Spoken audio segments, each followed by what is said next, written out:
Hoy es uno de los temas del día y seguramente esto va a ser prolijamente planteado en las principales editoriales del fin de semana. La idea, la señal de Alberto Fernández que le enviara a los mercados y básicamente al Fondo Monetario, haciendo mención que la reprogramación de la deuda debería ser al estilo uruguaya, ¿no? Para conocer cómo sería una reprogramación de deuda al estilo uruguayo, vamos a hablar con el economista Agustín Echevarne, a quien en estos momentos tenemos del otro lado de la línea, ¿no? ¿Cómo le va, Echevarne? Gusto en saludarlo. Un placer, ¿cómo están ustedes? Bien, bueno, ¿qué sería reprogramar en principio la deuda al estilo uruguayo? Bueno, en el 2003 Uruguay hizo una reprogramación de la deuda, en ese momento eran 11.000 millones de dólares, ¿no? Y equivalía así a cerca del 100% del PBI. Y la verdad es que reestructuró el 40% de la deuda, es decir, que eran 4.900 millones, algo por el estilo. Y a partir de ahí, lo que hizo fue hacerlo simplemente antes de que se le complicaran las cosas, que eso es muy importante, no es cuando ya tenían la soga al cuello, sino antes de que se le complicara todo.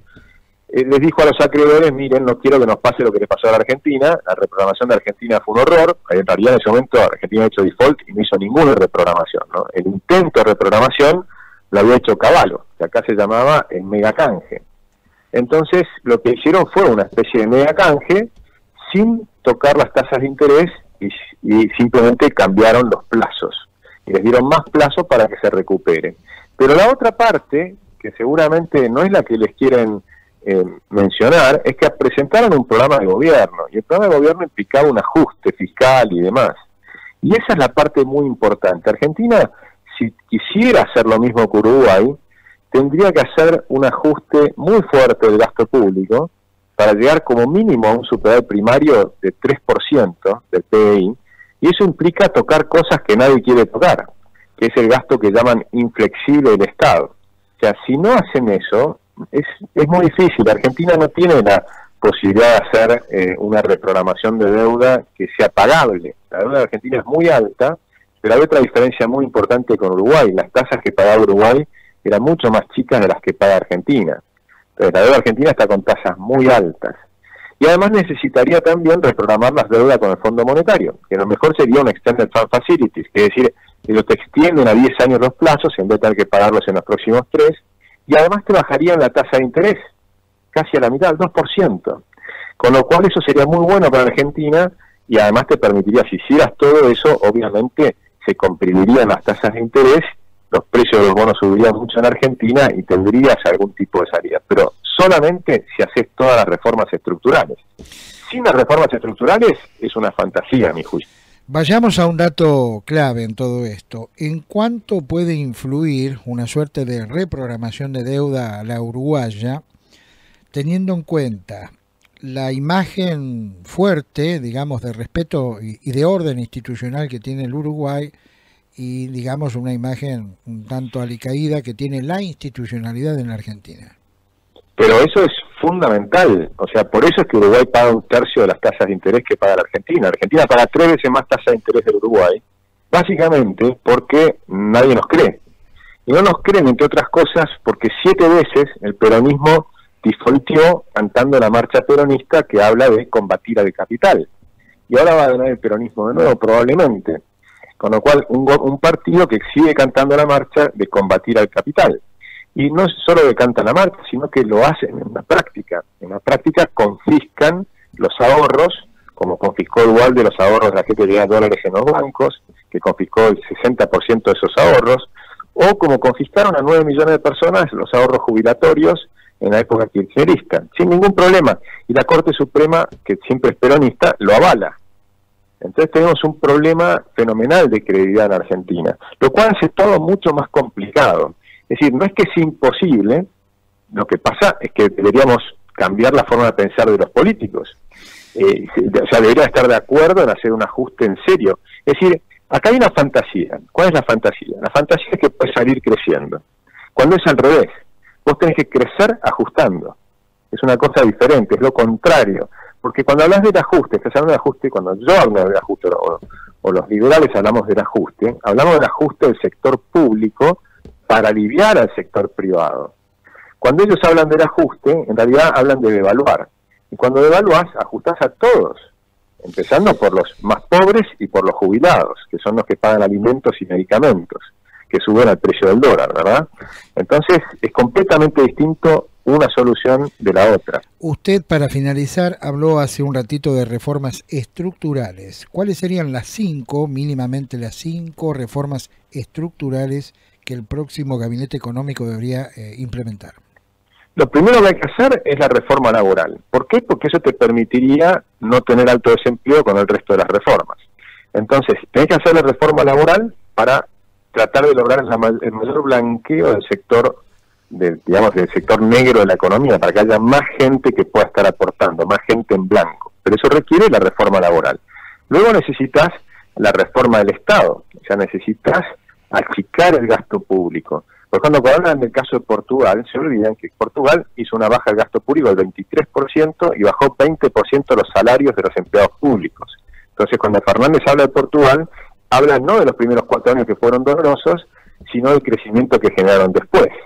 O sea, no hay salida sin hacer ajustes dolorosos. Esa es la realidad. Lo que pasa es que por no hacer los ajustes dolorosos, terminás teniendo un dolor mucho más grande, que es la fenomenal devaluación que estamos experimentando. Entonces tenés la reforma laboral, la reforma del Estado, tendrías que hacer una reforma previsional, porque los números no cierran en la ANSES.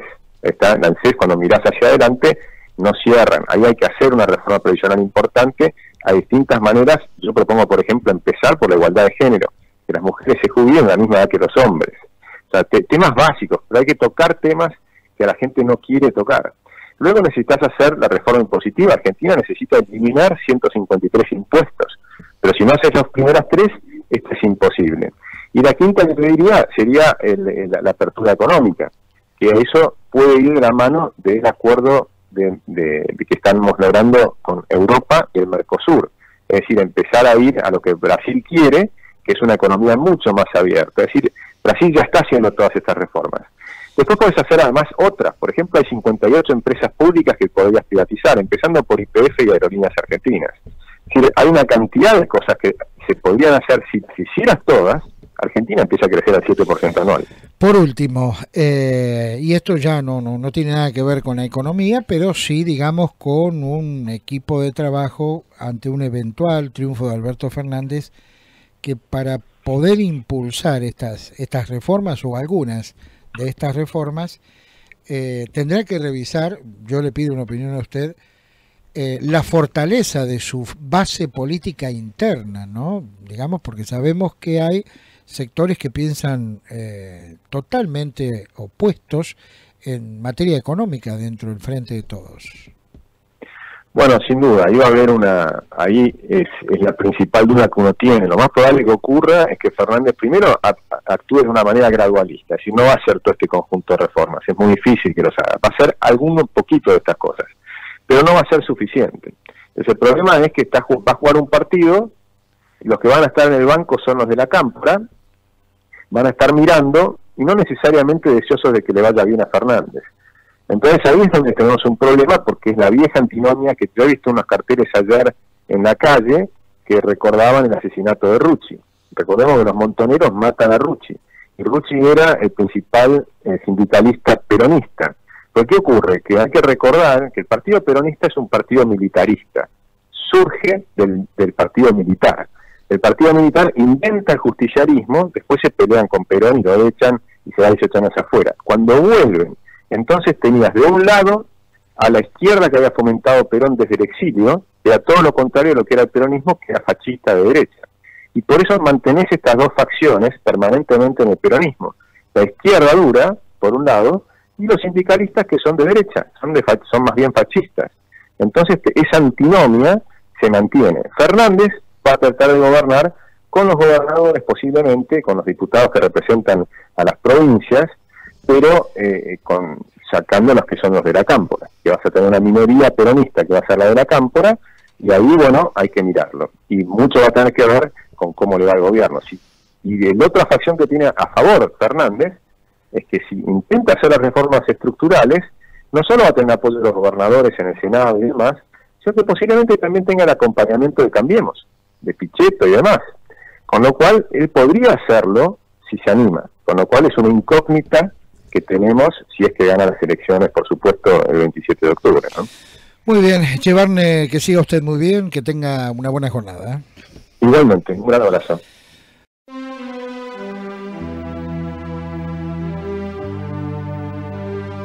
La credibilidad en la información se mide por su trayectoria. De lunes a viernes, el 1 de la mañana, con Claudio Ponce de León. El 1 de la mañana, 100% periodismo.